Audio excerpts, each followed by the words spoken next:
Another day, another a day in my life vlog. And for today's video ay first time ko lang i-share sa inyo kung ano nga ba ang ginagawa namin tuwing Sabado.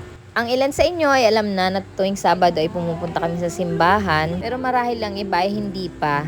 At sa mga hindi pa po nakakaalam, tuwing araw po ng Sabado, umpisa pa lamang ng Biyernes ng gabi ay hindi na po talaga ako nagre-reply sa mga inquiries tungkol sa mga orders at sa mga price list ng cake ko. Kaya karaniwan po ay Friday or Saturday night pa ng gabi ako nakakapag-reply sa inyo. Dahil po maghapon kami sa araw ng Sabat na sumisimba. At kung curious kayo kung anong ginagawa namin, bakit kami maghapon sa simbahan, ay ang araw po ng Sabat namin ay punong-puno ng pag-aaral, pag-aawitan, at syempre meron ditong part din yung mga kabataan natin kung saan binibigyan din natin sila ng oras para maturuan at makwentuhan. Buhat alas 8 po ng umaga ay nag-uumpisa na ang worship. Kakanta and then mag-aaral, tapos kakanta uli, magkakantahan at magle-lesson review. Napakaganda nga ng message kanina tungkol sa kung paano nga ba tayo maging isang mabuting magulang. Kadalasan ang message naman ng speaker ay nanggagaling buhat sa salita ng Panginoon na nakasulat sa Biblia. Ang ating mundo ay sagana sa problema at mga suliranin. Kaya malaking bagay sa akin ang palagi ang pagsisimba at marami akong natututunan kung paano ko nga ba mai-handle ang mga bagay na ito sa aking buhay. At kung sasabihin nyo naman na pwede naman ako mag-reply dahil saglit lang naman tumulpok pero gaya nga ng awit, 6 days we have for work and play, the 7th is for Jesus. 6 na araw na pagtatrabaho at paggawa.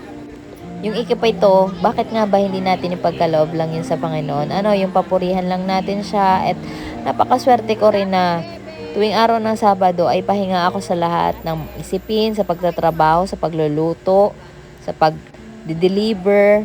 Dahil naman, alam nyo naman po talaga yung aking mga racket-racket.